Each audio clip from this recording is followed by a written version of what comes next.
북한은 추석 연휴에도 미사일과 쓰레기 풍선 도발을 계속했습니다. 이런 가운데 중국이 국경세관에서 밀수를 강력히 단속하면서 김정은과 그 일가에게 가는 소위 1호 물품까지 압류해서 화제가 되고 있는데요. 김정은 일가의 외제 사치품 사랑 집중 분석해 보겠습니다. 먼저 영상으로 보겠습니다.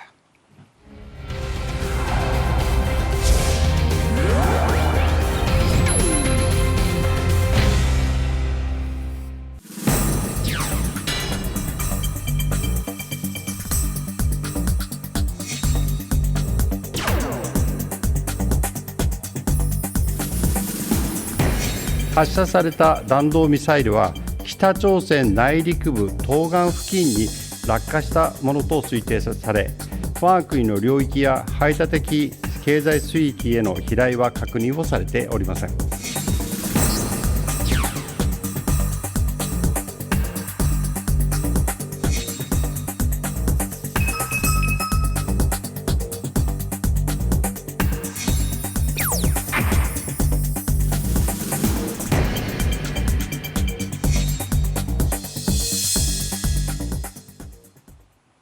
이번 주제에는 안찬일 세계 북한연구센터 소장님도 함께하겠습니다. 안녕하세요. 안녕하십니까. 네. 추석 연휴 전에 SRBM 잠수함 발사 탄도미사일을 이미 한 발 쐈던 북한이 추석 연휴 마지막 날에도 이 SRBM을 여러 발 발사했습니다. 자, 우선 이 잠수함 발사대를 이렇게 이번에 자주 쓴 이유 어떻게 보십니까? 네, 이번에 그 발사 장소가 이제 개천인데 여기는 이제 북한 공군 1사단이 주둔하고 있습니다. 평남 개천이죠? 네, 평안남도 개천인데 그것은 이제 그동안 이제 순환 비행장 활주로에서 주로 이제 중장거리를 쏘다가 이번에 이제 개천에서 쐈다는 건 역시 공군 비행장 활주로를 이용하지 않았나. 그리고 이제 지금 뭐 북한이 멀티 도발, 이자 말씀하신 뭐 이게 오물풍선에다가 지금 미사일에다가 여러 가지 그 다중한 도발을 감행하고 있는데, 제가 볼 때는 지금 그 세르게이 쇼이구 전 러시아 국방장관이 평양에 와 있지 않습니까? 그래서 아마 이 국방장관에게 우리가 이렇게 훌륭한 미사일을 계속 만들어내고 있다, 뭐 이런 일종의 뭐 마케팅이라고 할까요? 그런 면도 의미가 있다, 그렇게 생각합니다. 네, 제가 한 가지 수정하겠습니다. 추석 연휴 전에 쏜 것은 SLBM이니까 잠수함 탄도미사일이고요. 추석 연휴 마지막 날에 쏜 건 SRBM, 단거리 탄도미사일. 제가 잠깐 착각했습니다. 그런 상황을 바로 잡아드립니다. 북한은 이 연휴 직전에서부터 12, 13일 그 바로 전날까지 이런 것들을 쐈고, 또 최초의 우라늄 농축 시설을 공개했고, 최선희와 쇼이구의 평양 회동을 공개했습니다. 자, 이유가 뭘까요? 네, 그것이 이제 다 그 연계 작전이라고 보여지는데, 최선희 외무상이 그 세르게이 쇼이구를 만났고, 그걸 또 크게 조선중앙 텔레비전이 보도를 했습니다. 이것은 이제 북한이 러시아에 많이 의존하고 있고, 러시아 북한 관계가 지금 대단히 돈독하다, 이걸 이제 과시하는 측면이 있고, 아닌 게 아니라 어떻게 보면 이 세르게이 쇼이구가 와 있는 그 시간에 이런 그 SRBM을 쏘므로써, 이번에 쏜 그 SRBM은 무려 그 직경이 600mm에 달하는, 거의 중국인민해방군도 가지고 있지 못하는 그런 대구경 SRBM을 쏘아가지고 이 무기를 좀 선전하고 홍보하는 그런 연계된 지금 작업들을 북한이 벌였습니다. 네. 자, 이 가운데 가장 눈에 띄는 게 고농축 우라늄 시설, HEU라고 합니다. 그 시설을 아주 자세히 속살까지 공개한 거예요. 이게 처음입니다. 어떤 노림수가 있는 걸까요?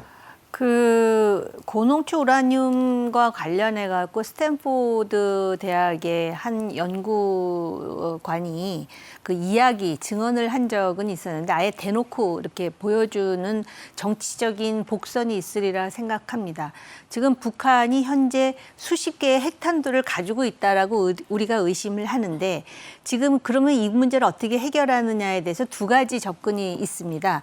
하나는 현재 가지고 있는 핵탄두를 없앨 것이냐, 네. 아니면 앞으로 계속 만들 이 핵시설을 차단할 것이냐. 아하. 근데 사실은 후자가 더 중요합니다. 그러니까 북한도 그걸 알고 있기 때문에 고농축 우라늄 시설을 보여준 것이 아닐까. 그리고 이제 여러 가지 정치적 정황상 지금 미국 대선도 있고 또 중국과의 관계도 안 좋고 당장 핵실험 하려면 기후도 봐야 되는데 여의치 못하니까 고농축 우라늄 핵시설을 보여줬다라는 분석도 있기는 합니다. 네. 그런데 제가 볼 때는 고농축 우라늄 핵시설이라는 것이 굉장히 가성비가 높을 뿐만 아니라 지하에 은닉돼 있으면 찾아내기가 쉽지 않습니다. 저게 다 정찰 지하 위성으로. 시설이겠죠? 그렇습니다. 그렇기 때문에 이런 걸 가지고 있다라는 거를 보여줌으로써 차기 미국 대통령에게 자신들의 몸값이 이만큼이다라는 걸 확실히 보여주고 또 잠재적 테러리스트에게는 필요하면 우리 거 사면 돼. 네. 그리고 사실은 국제 비확산 체제를 걱정하는 사람들에게는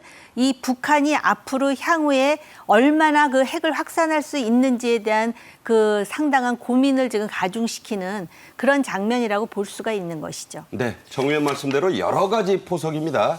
싸게 선전도 하고 경고도 하고 아주 다목적 포석이라고 해석이 됩니다. 우리 정부는 강력하게 규탄했습니다. 직접 들어보시죠. 어떠한 경우에도 우리와 국제사회는 북한의 핵 보유를 결코 용인하지 않을 것임을 북한도 분명히 인식해야 할 것입니다. 북한의 어떠한 핵 위협이나 도발도 굳건한 한미 동맹의 일체형 확장 억제 체제를 기반으로 한 우리 정부와 군의 압도적이고 강력한 대응에 직면하게 될 것임을 엄중히 경고합니다. 당장 국제원자력기구 IAEA가 17일 총회에서 오스트리아 빈에서 지금 하고 있습니다. 이 문제를 중점 논의했죠? 네, 논의를 했지만 과연 IAEA가 중점 논의한다고 해서 북한이 이것을 의식이나 하고 있을지 저는 상당히 회의적으로 보고요. 그러면서 IAEA가 이런 얘기를 하거든요. 북한이 자국의 안보에 필요한 이상으로 우라늄을 농축할 가능성이 있다라고 말을 했다는데 오히려 저는 IAEA의 이러한 발언에 대해서 우리가 걱정을 해야 될 판이다라고 생각을 하는 것이 북한이 적어도 지금 사실은 NPT 회원국인지 아닌지도 불분명한 상황이지만 사실상 탈퇴 아닙니까? 그러나 이것을 고농축했다라는 건 지금 핵무기를 이미 만들었고 계속해서 만들 기세인데 안보에 필요한 이상으로 만들 가능성이라는 건 그럼 안보에 필요한 만큼은 만들어도 된다라는 걸 전제로 하고 말하는 것인지 네네. 이러한 부분에 대해서 우리의 외교부라든지 상당히 꼼꼼히 따지고 들여다봐야 될 것 같고요. 그러면서 뭐라 그러냐면 우라늄 초과분을 불법 무기 생산, 타국에 공급할 우려가 있다. 제가 조금 전에 말씀을 드렸잖아요. 선전이죠, 일종의? 그러니까 IAEA의 이사국을 중심으로 지금 걱정하는 거는 바로 북한 핵무기의 확산이라는 점인데 국제 테러리스트의 손에 들어가면 그렇습니다. 근데 우리 입장에서는 확산 이전에 그들이 그거를 가지고 있다는 자체가 우리 안보에 치명적인 위협이 된다라는 점에서 IAEA의 이러한 대응이 상당히 유감입니다. 네, 저도 많이 이 생각을 하게 됩니다. 다른 주제를 좀 얘기해 보죠. 중국 당국이 접경 지역에서 이루어지는 북한의 다양한 밀수 행위에 대한 단속 수위를 높이고 있습니다. 김정은의 물품, 소위 1호 물품까지 압류했다고요? 네, 그렇습니다. 1호 물품이라면은 이제 김정은이가 직접 김정은이 손에 들어가고 또 그에서 선물 정치에 쓰여지고 또 그 호화 찬란한 그 생활에 필요한 물품들인데 이런 것은 과거의 밀수의 권료도 중국이 다 풀어줬습니다. 그러지 않았습니까? 예, 그런데 이번엔 그걸 압수했고 그 압수 과정에서 뭐 가스총까지 쏘고 쐈다는 보도가 나왔죠. 예, 나왔습니다. 그러니까 이게 아주 막 그 치열하게 이제 싸움이 막 붙었다는 얘기인데. 부상자도 나왔겠어요. 예, 부상자도 나오고 뭐 정말 공개 안 돼서 그렇지 사상자가 나왔을지도 모르는 일 아니겠습니까? 이런 걸 볼 때 최근 북중 관계의 그 말하자면 악화일로를 우리가 진단할 수 있습니다만은 왜 중국이 저렇게 북한에게 압박을 가하겠습니까? 그것은 바로 북한 당국이 지금 처신하고 있는 러시아에 대한 그 잘못된 외교, 편파적인 외교, 또 북한 당국이 중국에 대한 태도 이런 것들이 어떤 국경 지역의 밀수품을 단속하는 데서 잘 드러나고 있습니다. 네. 중국이 안 소장 말씀하신 1호 물품이라도 좀 돌려달라. 이렇게 얘기했는데 예외를 둘 수 없다. 잘라서 말했다고 합니다. 매우 이례적인 일입니다. 중국 공안은 한 걸음 더 나아가서 밀수업자는 물론 대북 물자 공급체까지 구속했고 압수한 중고기관차를 법원 경매에 넘기기도 했다고요? 네, 바로 그 점입니다. 경매에 넘겼다는 건 돌려줄 의사가 전혀 없다. 이건 팔아먹겠다는 거잖아요. 팔아먹어서 완전히 처분하겠다 이런 얘기고 이번에 그 밀수품에 보면 이제 쾌속종이 들어있다는데 이것은 바로 무슨 북한 주민이 누가 쾌속종을 탈 사람이 있겠습니까? 뭐 이것은 김정은 일가겠죠. 네, 김정은 일가의 사치품인데 그걸 뺐으니까 또 북한에서 이제 접근을 했겠죠. 그것만은 이런 물품이니까 좀 돌려달라. 그런데 중국은 절대적으로 노함으로써 문제가 발생하고 있는데 이런 걸 볼 때 지금 뭐 중국 당국이 지난 구구절 경축 행사에 중국 대사가 참가하지 않고 이런 것을 이제 북중 관계의 지금 심각성을 우리가 발견할 수 있습니다만 국경 밀수에서도 지금 뭐 중국이 아주 강하게 북한을 압박하고 있습니다. 네. 기관차를 내놓으면 저건 누가 사갈까요? 그냥 제 관심입니다. 네, 아마 뭐 경매 시장에 내놓으면 중국에는 여러 가지 그 신흥 부자들도 많고 그러니까 아마 제가닥 구입해서 이게 김정은이 사가던 걸 우리가 뺏었다. 이렇게 또 돈벌이가 또 되겠죠. 이게 김정은 거다라고 하는 그렇죠. 것도 과시용이 되겠다. 그렇죠. 네, 중국에 부자 많죠. 네. 자, 밀수뿐 아니고 중국과 북한의 공식 교역량도 석 달 내리 떨어지고 있다고요. 그거는 뭐 너무 당연한 일 아니겠습니까? 특히 단둥과 신우주를 중심으로 해서 교역을 해왔는데 중국 당국이 저렇게 철저하게 압수를 하다 보면은 북한으로서는 정말 굉장히 곤란한 상황에 처하지 않을 수가 없습니다. 왜냐하면은 북한의 대외 무역의 90% 이상을 중국에 의존하는 상황이고 그동안의 전 세계적인 미국을 중심으로 하는 제재 때문에 중국이 거의 구명복을 내주는 내지는 산소호흡기를 꽂아주는 그런 역할을 그렇죠. 했었는데 지금 말씀하셨듯이 러시아와의 관계에서 거의 동맹에 가까운 관계 그리고 우크라이나에 대한 무기 공여로 러시아로부터 뭔가 이렇게 자금이 들어온다는 거에 대해서 중국이 얼마나 불쾌하고 있는지를 네. 그대로 보여주는 것이거든요. 이건 어떻게 보면은 김정은의 대외 정책 미숙으로도 볼 수 있는 게요.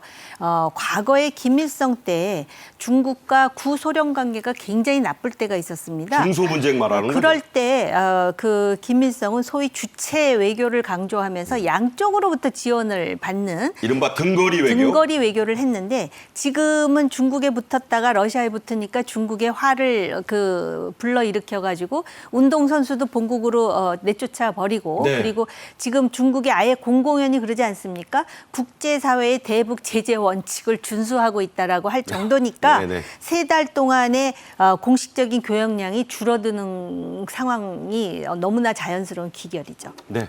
방금 보신 것은 그 유명한 러시아 카스피해에서 잡힌다는 철갑상어입니다. 그 알젓이 그 유명한 캐비어. 캐비어죠. 네. 그 빵에다 발라 먹는답니다. 1,000불짜리도 많이 김정은이 좋아한다던데. 사정이 이렇게 악화되다 보니 북한의 전통적 밀수 루트도 바뀌고 있다고요. 네, 그동안 뭐 북중 주로 밀수 루트는 압록강, 단동이나 신의주 이쪽이었습니다. 그쪽 이제 강폭이 넓고 그러다 보니까 좋았는데 지금 이제 또 장바위 해산 쪽도 많이 밀수가 됐습니다만 이런 데가 이제 너무 중국 당국이 세관이 이제 아주 감시를 강화하고 막 1호 물품까지도 회수하고 그러다 보니까 지금 다른 쪽으로 러시아 쪽과 가까운 러시아 쪽과 이렇게 루트를 개설함으로써 밀수품들을 좀 용이하게 들어오려는 이게 움직임으로 지금 바뀌고 있는데 그러니까 저쪽이 다 옛날에 해삼위라고 불리는 블라디보스톡. 그렇죠. 그 전에 얘기하면 김종서 장군 그 육진 그쪽이에요 보니까. 맞습니다. 네. 맞습니다. 그래서 지금 북한이 지난 푸틴이 왔을 때 저기에 새로 교량을 놓기로 합의하지 않았습니까? 이것은 바로 그쪽의 무역 루트를 개설하겠다는 건데 물론 중국이 지금 뭐 단속을 언제 완화해 줄지는 모릅니다만 그것은 대단히 암울한 얘기고 러시아 쪽으로 그렇게 루트를 개설해서 또 사치품을 들여오는 것도 상당한 시간이 걸리기 때문에 북한 당국으로서는 지금 상당히 어려운 상황입니다. 네. 북한이 유럽에서 밀수로 들어오려던 김정은의 1호 물품에 국제사회에 관심이 쏠리고 있습니다. 아직은 확인 안 됐지만 이런저런 과거의 물품들이 추정이 되지요? 네, 그렇습니다. 뭐 김정은의 사치품에다가 또 선물용품에다가 그다음엔 뭐 이제 양주라든지 와인이라든지 이런 것도 보면 구체적으로 뭐 그다음엔 이제 또 말 같은 거 러시아 쪽에서 말은 이제 러시아 쪽에서 들여다가 뭐 김정은이 행사에도 쓰고 또 자신 가족들이 백두산에 가서 타기도 하고 이렇게 되는데 그 외에는 이제 가장 또 우리가 주목받는 것이 그 에멘탈 치즈라고 스위스 제조. 예, 김정은이 이제 중학교 때 그 스위스에 가서 유학을 하다 보니까 그걸 많이 먹은 모양입니다. 그거를 뭐 몇 조각씩 보통 사람은 한 조각도 잘 안 먹거든요. 예, 그러니까 모든 음식은 학습된 대로 원래 커서도 먹고 싶지 않겠습니까? 그러니까 자기 어렸을 때 먹던 게 먹고 싶으니까 그걸 이제 많이 들여오고 그 외에 아마 술 같은 것도 지금 뭐 블랙 라벨, 그 조니 워커 영국산 헤네시. 헤네시. 그다음에 이제 그 레드 라벨보다 블랙 라벨이 훨씬 비싸고 골드 라벨도 있다고 해요. 고급스럽지 않습니까? 이런 것들을 들여오는데 지금 중국 루트가 막히니까 평양으로서는 상당히 좀 난처할 것입니다. 네.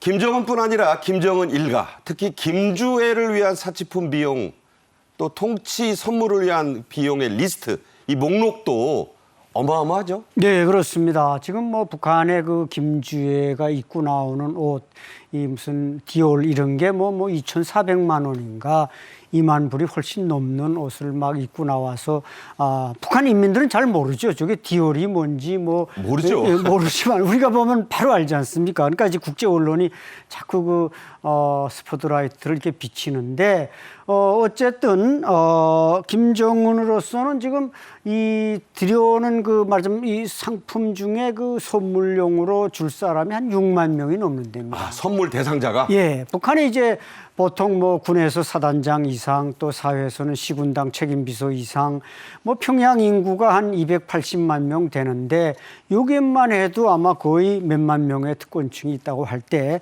그런 걸 들여와야 통치력이 먹히는데 그게 못 들어오게 되면 북한으로서는 정권이 통치 위기가 상당히 올 수밖에 없습니다. 네. 6만 명에게 선물을 뿌려야 통치가 유지된다. 대단하고요. 김주애 아까 차림이 우리 돈 2,600만 원이 한 세트라고 하는데 참 이런 거 북한 주민들이 알면 무슨 생각을 가질지 저도 궁금합니다.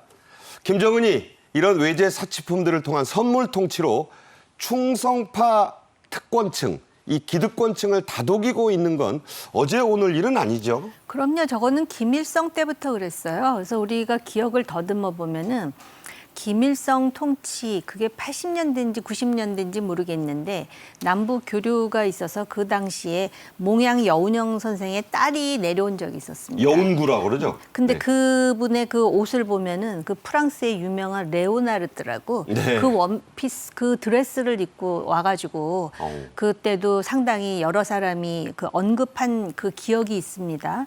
그런 통치, 그러니까 몇만 명을 중심으로 이 사람들만, 그러니까 뇌수를 중심으로 뇌수 옆에 붙어 있는 측근들만 관리하면 북한 체제는 유지된다라는 확신을 가지고 있는 거죠. 평양에 살고 있는. 그래서 특권층이 핵심 특권층이 4단계로 구분이 되는데 특히 김정은 일가 100명 이 사람들 외에 또 이제 그 항일 빨치산 그리고 고위층 가문 뭐 이런 식으로 해갖고선 이 사람들을 관리하기 위해서 사치품을 많이 동원하는데 그걸 지금 중국이 틀어막고 있다라는 거 아닙니까? 그래서 더 이상 선물 통치가 안 된다 하면은 그 측근들이 마음속으로 딴 생각을 할 가능성도 굉장히 높겠죠. 그리고 사실 공식화된 것은 아니지만은 그들 중에는 일부러 자기 자식들을 외국으로 유학을 보내거나 또는 탈북을 시켜가지고 전혀 다른 삶을 살게 만드는 그런 사람들도 있다라고 제가 전해 들었습니다. 네네. 그러니까 그런 상황이고 특히 이들이 지금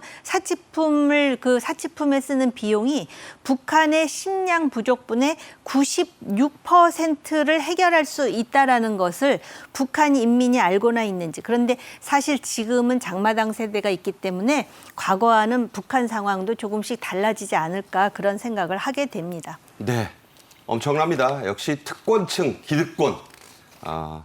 최상위 0.1%를 위한 선물 통치 대단하군요. 한편 김정은의 최측근 실세가 바뀐 게 아니냐는 분석이 나옵니다. 박정천이 떠오른다고요? 네, 박정천은 뭐 오리지널 군인인데 북한에서 포병을 전문한 사람이고 김정은이 이제 그 김일성 군사종합대학을 다니면서 포병학을 공부했다고 하지 않습니까? 그때 이제 개인 뭐 가정교사까지 했다. 그래서 그 후에 승승장구해가지고 지금 거의 조용원 당 조직비서, 당 실세를 누르고 올해 이제 그 33회, 조용원은 이제 32회.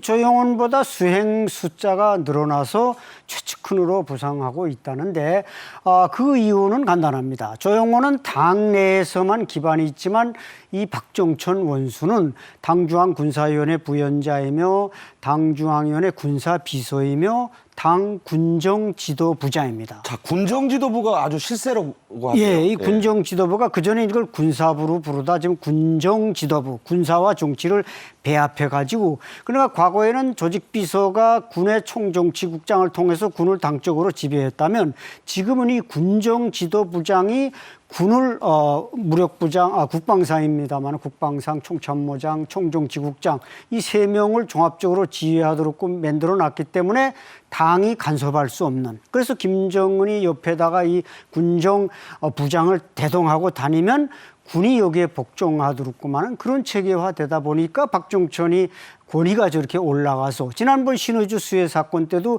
조직비서가 앞에 탔지만 뒤에 군정지도부장 박정천이 별도의 보트를 타고 수행을 했습니다. 이것은 북한 김정은의 어떤 새로운 통치술이 아닌가 이렇게 보여집니다. 네.